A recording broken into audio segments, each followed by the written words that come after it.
ये ले बहू, ये 1 लाख तेरे हैं और ये 1 लाख और ये सोने का हार तेरा। चलिए समधी जी और समधन जी, अब आप लोग इजाजत दे, मैं चलती हूँ, रस्म पूरी हो गई है। अब भगवान ने चाहा तो आपके यहाँ बारात लेकर ही आऊंगी। समधन जी बहुत बहुत शुक्रिया जो आप पाँव उठाकर यहाँ आई और मेरी बेटियों को अपने बेटों के लायक समझा। चलिए मैं आपको गाड़ी तक छोड़कर आती हूँ। 5 बेटियों की माँ अपनी बेटियों की होने वाली सास को उसकी गाड़ी तक छोड़ने गई और फिर संदीपा अपनी लंबी सी गाड़ी में बैठकर एक गरीब के आंगन से प्रस्थान कर गई। संदीपा के जाते ही सभी मेहमान भी चले गए और अरे भाग्यवान, भाग खुल गए हमारी बच्चियों के। सिर्फ गोद भराई में ही 1-1 लाख रुपया और 1-1 लाख से भी ज्यादा सोने के हार देकर गई हैं हमारी समधन हमारी बेटियों को। मेरी बेटियों का नसीब खुल गया जी। बस ज्यादा आप इस बात को जाहिर ना कीजिए। मेरी बच्चियां बड़े अमीर घर की बहुएं बनने जा रही हैं। कहा जाता है कि संदीपा जी इतनी अमीर हैं कि नोट तो उनकी बोरियों में सरता है। गरीब माँ बाप ऐसे ही बोल बोल कर खुश होने लगे। रीमा, ऋषा, रानी, नंदनी और रेशा 5 गरीब बहनें थीं, लेकिन किस्मत से उनका रिश्ता एक बहुत बड़े अमीर घराने में तय हो गया था। आज उनकी गोद भराई की रस्म थी जिनमें उन्हें बहुत नोट मिला। देखते ही देखते 5 बेटियों की शादी का वक्त भी आ गया और खूब शोर शराबे के साथ उनकी शादी हुई और वो विदा होकर अपने ससुराल आ गई। अभी 5 बहुएं अपने गृह प्रवेश के लिए दरवाजे पर खड़ी थी। ये हमारा घर है। भगवान, समझ ही नहीं आ रहा कि इसकी शुरुआत से इसका अंत किधर है।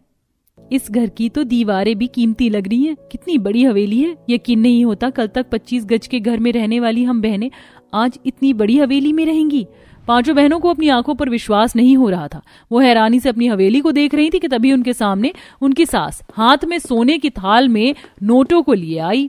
बहुओं, स्वागत है तुम्हारा मेरे नोटों से भरे हुए घर में। आओ, मैं तुम सभी की आरती कर देती हूँ। अरे वाह, हमारी आरती इन 500 के नोटों की गड्डियों से होगी। यकीन नहीं हो रहा, क्या ये कोई सपना है। संदीपा ने एक सोने की थाली में 500 के नोटों की गड्डियां भरी हुई थी जिनसे उसने अपनी बहुओं की आरती की और फिर रॉबिन, यहाँ आओ। जी मालकिन। इन 500 के नोटों को बाहर खड़े हुए भिखारियों को दे दो। अच्छा मालकिन। और मालकिन, ये सोने की थाली?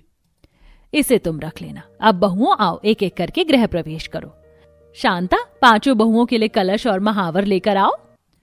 संदीपा की नौकरानी 5 बहुओं के गृह प्रवेश के लिए सोने के 5 कलशों में बढ़िया बासमती चावल भरकर ले आई और सोने की ही थाली में महावर रखी गई। एक एक करके 5 बहुओं ने उस सोने के कलश को गिराकर अपना गृह प्रवेश किया, जिसके बाद संदीपा ने 5 ही बहुओं को सोने के सोफे पर बैठा दिया। ये घर नहीं है तो नोटों और पैसों से भरा हुआ घर है। सिर्फ गृह प्रवेश में ही माँ जी ने लाखों रुपया लगा दिया। आसपास सामान भी कितना महंगा सा रखा हुआ है।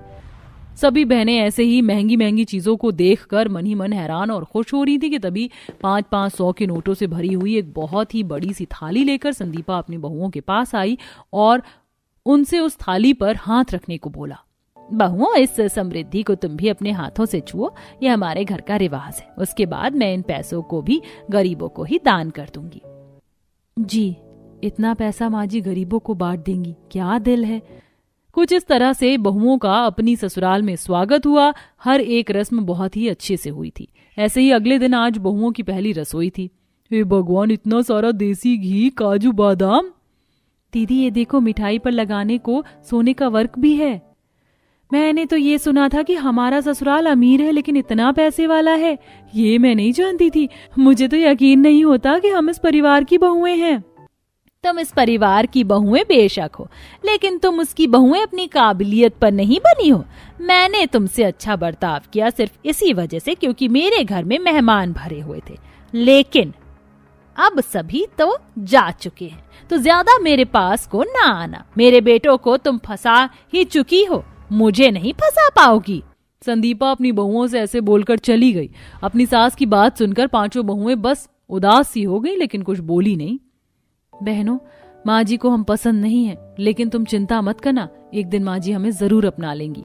5 बहनों ने हिम्मत नहीं छोड़ी और खुशी खुशी ही अपनी पहली रसोई बनाई।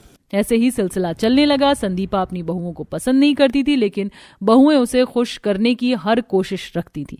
ऐसे ही सब चल रहा था कि एक दिन, हाँ रामू जी, वहाँ मंदिर में हलवा बना हुआ है। चलिए, तो अब ये 2 नोटों की बोरियां उठाकर गाड़ी में रख दीजिए, मैं भी आ रही हूँ।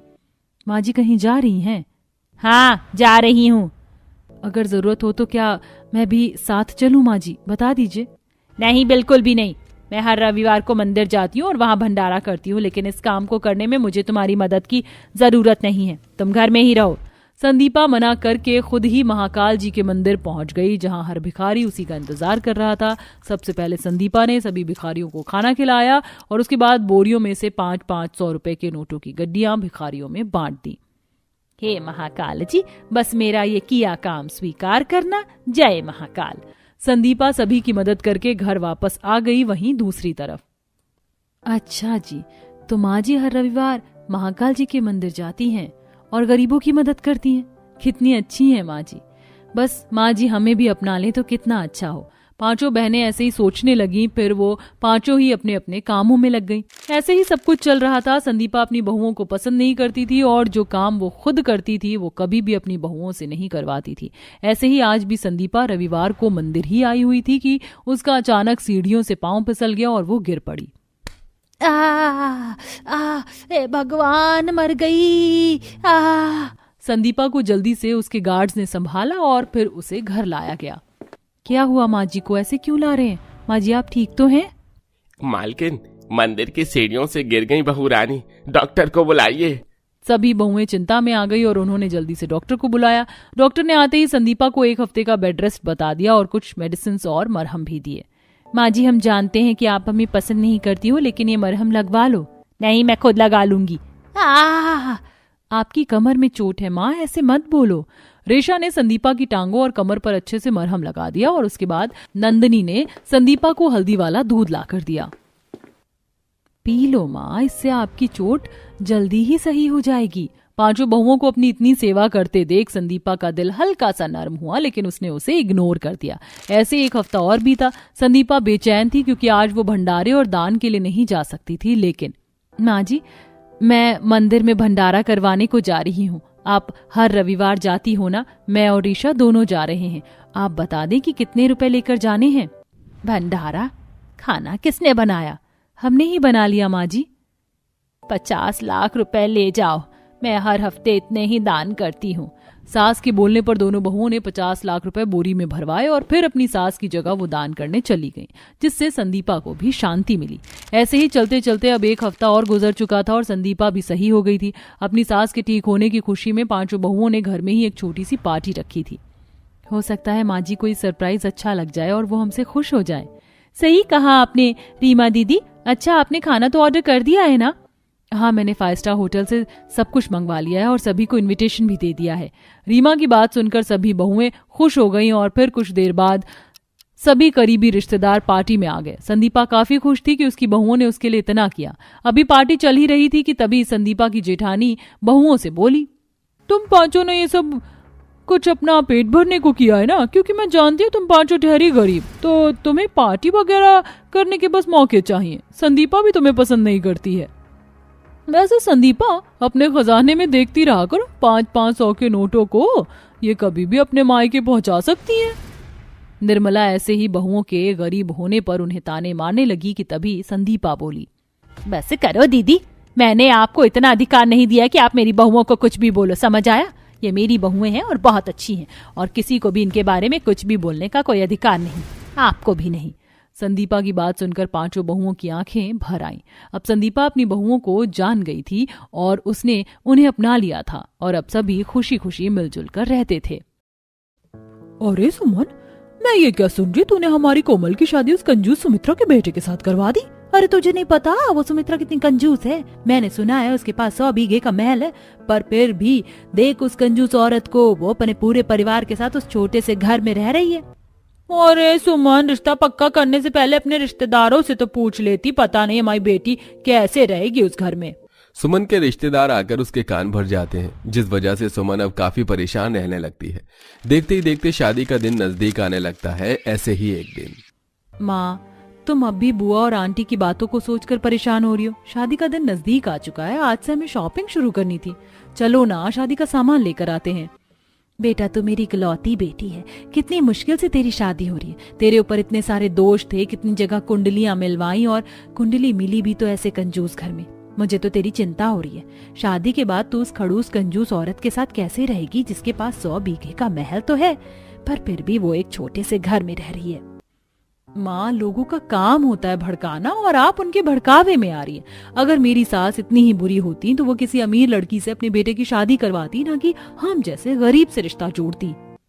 कोमल के समझाने पर सुमन सारी बातों को भूलकर अपनी बेटी के साथ शादी की शॉपिंग करती है। समय यूं ही बीतता है और देखते ही देखते शादी का दिन आ जाता है। और शादी के बाद जब कोमल की विदाई होने लगती है तो सुमन अपने हाथ जोड़कर सुमित्रा से कहती है, बहन, मेरी बेटी का ख्याल रखना। अगर उससे कोई गलती हो जाए तो उसे माफ कर देना। मैंने अपनी बेटी को बड़े ही नाजों से पाला है, बिल्कुल फूलों की तरह है। बहन, यही तुमने गलती कर दी। अभी के जमाने में भला बेटियों को नाजों से कौन पालता है? अपनी बेटी को सिखाना चाहिए था ना, ईंट का जवाब पत्थर से कैसे दिया जाता है। पर तुम फिक्र मत करो, अब तुम्हारी बेटी मेरी बहू है, उसे कैसे तेज बनाना है वो मेरे ऊपर छोड़ दो। गाड़ी में बैठी कोमल अपनी सास की बातें सुनकर बहुत ज्यादा डर जाती है और मन ही मन खुद से कहती है, लगता है मेरे आस पड़ोस के लोग और मेरे सारे रिश्तेदार बिल्कुल सही कह रहे थे। मेरी सास कितनी खड़ूस है। 10 लोगों के सामने उन्होंने मेरी माँ से कितनी बुरी तरह से बात की है। मैं कैसे रहूंगी अपने ससुराल में? अपनी सास की अकड़ देखकर कोमल डर जाती है। कुछ देर बाद कोमल विदा होकर अपने ससुराल जाती है, जहां अपने छोटे से घर में सुमित्रा अपनी बहू का गृह प्रवेश करवाती है। माँ, भाभी बहुत थक गई होंगी, मैं उन्हें कमरे में ले जाती हूँ। रेशमा बेटा, भाभी की फिक्र करना छोड़ दे। तेरी भाभी कोई छोटी बच्ची नहीं है और बहू आराम करने के लिए पूरी रात है। उससे पहले कुछ रस्में हैं, उन्हें तुम्हें करना होगा। रेशमा, अब जल्दी से रसोई में जाकर दूध वाली थाल ले आओ। अपनी माँ की बातें सुनकर रेशमा उदास होकर रसोई में जाती है और दूध वाली थाल लेकर आती है, जिसके बाद सुमित्रा उस थाल में एक अंगूठी डालती है और पंकज अपनी बीवी के साथ उस थाल में अंगूठी को ढूंढता है। सारी रात खत्म होने के बाद रेशमा अपनी भाभी को उनके कमरे में ले जाती है, जहां कोमल रेशमा से कहती है, रेशमा, मैंने सुना है कि हमारे पास एक खुद का 100 बीघे में फैला महल भी है, तो हम सब इतने छोटे से घर में क्यों रह रहे हैं? वो तो मैं भी नहीं जानती भाभी, और मुझे बहुत बुरा भी लगता है जब लोग मेरी माँ को कंजूस कहते हैं। मैं जानती हूँ माँ कंजूस नहीं है, हाँ वो थोड़ी खड़ूस जरूर है, पर वो बहुत अच्छी है। आप माँ की बातों को दिल पर मत लेना, वो ऐसी है। वैसे आप 100 बीघे में फैले महल की बात मुझसे क्यों करी है? किसी ने कुछ कहा है क्या? नहीं रेशमा, ऐसा कुछ नहीं है। मैं तो बस तुमसे ऐसे ही पूछ रही थी। शादी से पहले भी मैंने बहुत सी बातें सुनी थी, बस इसीलिए पूछा कि सच में हमारे पास 100 बीघा का महल है भी या नहीं। भाभी, अगर आपको झूठ लगता है तो बता दूं, सच में हमारे पास 100 बीघा का महल है, पर पता नहीं क्यों माँ वहां ना खुद कभी नहीं जाती है और ना ही हमें लेकर जाती है। आज तक माँ ने हमें नहीं बताया इसके पीछे का राज। अच्छा, मैं चलती हूँ, अब आप भी आराम कर लो, कल आपकी मुंह दिखाई है। इतना बोलकर रेशमा वहां से चली जाती है। कुछ देर बाद कमरे में पंकज आता है, पर थकान ज्यादा होने की वजह से कोमल पंकज से कुछ नहीं पूछती। और अगली सुबह, कोमल जल्दी से तैयार हो जाओ, आज तुम्हारी मुंह दिखाई है, घर में मेहमान भी आना शुरू हो गए हैं। मैं तो बाहर जा रहा हूँ, अगर तुम्हें कुछ भी बात करनी हो या मदद चाहिए हो तो रेशमा को आवाज दे देना। अच्छा, आप मुझे जाने से पहले क्या ये बता सकते हैं कि हमारा 100 बीघा का महल यहाँ से कितनी दूर है? क्या आपने कभी देखा है हमारा 100 बीघे का महल कैसा है? मेरी बड़ी इच्छा है एक बार वहां जाने की। कोमल, थोड़ा आराम से बोलो, अगर माँ ने सुन लिया ना तो तुम्हारी खैर नहीं। माँ पता नहीं क्यों नाराज हो जाती हैं जब भी उनसे 100 बीघा महल की बात करो तो। और सच में हमें नहीं पता कि हमारा 100 बीघा का महल कहाँ है, बस हमने अपने रिश्तेदारों और मोहल्ले वालों के मुंह से सुना है। इच्छा तो मेरी भी बहुत करती है कि एक बार अपने 100 बीघा महल में जाने की। अच्छा, मैं चलता हूँ, तुम भी तैयार हो जाओ। पंकज ने भी आज तक अपना 100 बीघा का महल नहीं देखा था, जिस वजह से वो कोमल को कुछ नहीं बता पाता और वहां से चला जाता है। कुछ देर बाद मुंह दिखाई की रस्म शुरू होती है और घूंघट में कोमल नीचे आती है, जहां वो बैठे मेहमानों की बातें सुनती है। अरे बहन, कैसी बेशरम है सुमित्रा बहन, बताओ 100 बीघे का महल है, फिर भी बहू के मुंह दिखाई इस छोटे से घर में ही कर रही है। अरे कम से कम बेटे की शादी और बहू का गृह प्रवेश जैसी चीज तो ये अपने महल में कर सकती थी ना। बेचारी बहू भी क्या सोचती होगी, 100 बीघे का महल और छोटे से घर में मुंह दिखाई हो रही है। अरे बहन, तुम तो जानती हो ना सुमित्रा बहन कितनी कंजूस है। जैसा पैसा खर्च ना हो इसलिए गरीब की बेटी ले आई। गरीब घर की लड़कियां भोली मासूम जो होती हैं, कभी कुछ बोल ही नहीं पाएंगी। और तुम देखना, सुमित्रा इतनी कंजूस है कि वो अपनी बहू को मुंह दिखाई में भी कुछ ना दे। 100 बीघा महल की तो बात ही अलग है। बेचारी बहू को तो पता भी नहीं होगा कि उसकी सास के पास 100 बीघा का महल भी है। यहाँ पर भी सब मेरी सास की कितनी बुराइयां कर रहे हैं। क्या मेरी सास सच में इतनी कंजूस है और बुरी है? क्या मुझे मेरी मुंह दिखाई में कुछ नहीं मिलेगा? हे भगवान, अब मैं क्या करूं? कैसे घर में आ गई हूँ? अरे बहन, मेरी बहू की मुंह दिखाई है और आप सब बातें ही किए जा रही हैं। अब एक एक करके मेरी बहू का मुंह देखकर उसे शगुन दीजिए। सुमित्रा के कहने पर एक एक करके सारी औरतें बहू की मुंह दिखाई की रस्म शुरू करती हैं और उसके हाथों में नेक देती हैं। ये लो बहू, मेरी तरफ से तुम्हारी पहली मुंह दिखाई का नेक, चांदी की पायल। तुम्हारी सास तो तुम्हें कुछ देने से रही, पर हम तुम्हारी सास जैसे नहीं है। मुंह दिखाई की रस्म के साथ साथ घर आए मेहमान कोमल को उसकी सास के खिलाफ भड़का ही रहे होते हैं कि तभी सुमित्रा अपने हाथों में प्रॉपर्टी के पेपर लेकर आती है और उन पर साइन करके अपनी बहू के हाथ में थमाते हुए उससे कहती है, बहू, यहाँ सबको ये लगता है कि मैं बहुत कंजूस हूँ, पर मैं अपनी बहू को उसकी मुंह दिखाई की रस्म पर कुछ ना दूं, ऐसा कैसे हो सकता है? इसलिए मैं तुम्हारी मुंह दिखाई की रस्म में अपना 100 बीघा महल दे रही हूँ, जो मेरे नाम पर था पर अब तुम्हारे नाम पर है। क्या? 100 बीघा का महल आप मुझे मुंह दिखाई के गिफ्ट के तौर पर दे रही हैं? हाँ बहू, हैरान मत हो, क्योंकि ये तेरा ही था और मैं तुझे सिर्फ 100 बीघा महल गिफ्ट नहीं कर रही, बल्कि तुझे उस महल में लेकर भी जाऊंगी। अब से हम वहीं रहेंगे।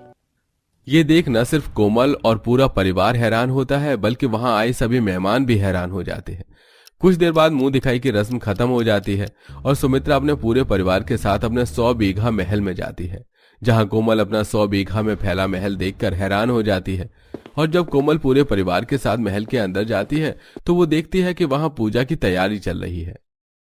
माँ, ये सब क्या हो रहा है? आज तक आपने हमें कुछ बताया नहीं और मेरी शादी के बाद अचानक हम सब यहाँ आ गए हैं और ये पूजा की तैयारी।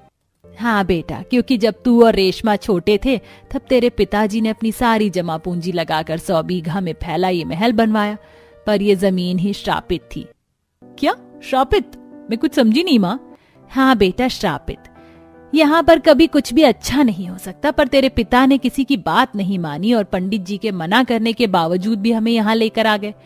कुछ दिन सब ठीक था, पर अचानक से तेरे पिता की मृत्यु हो गई। उसके बाद तुम दोनों की भी तबीयत खराब होने लगी और पंडित जी से पता करने पर मुझे पता चला कि 20 साल बाद ये श्राप खत्म होगा, वो भी तब जब मिथुन राशि नाम की लड़की से पंकज की शादी होगी। इसलिए शादी से पहले मैंने पंकज की कुंडली मिलवाई कोमल से, जो परफेक्ट मैच हुई, और आज मेरी बहू इस घर की लक्ष्मी है, जिसने आकर इस घर के सारे नकारात्मक शक्तियों को खत्म कर दिया। इसके बाद सुमित्रा कोमल के हाथों से अपने महल में शांति पूजा करवाती है और 100 बीघा महल में कोमल अपनी पहली रसोई करती है और अपनी बड़ी सी रसोई में जाकर अपने परिवार के लिए खाना बनाती है। सबको उसके हाथों का खाना बहुत पसंद आता है और दोबारा से उसे सब नेक देते हैं। फिर 4 दिनों बाद कोमल अपने पग फेरे की रस्म के लिए मायके जाती है और अपनी माँ की सारी गलतफहमियों को दूर कर देती है और इसी तरह अपने 100 बीघा महल में अपने ससुराल के साथ हंसी खुशी रहती है।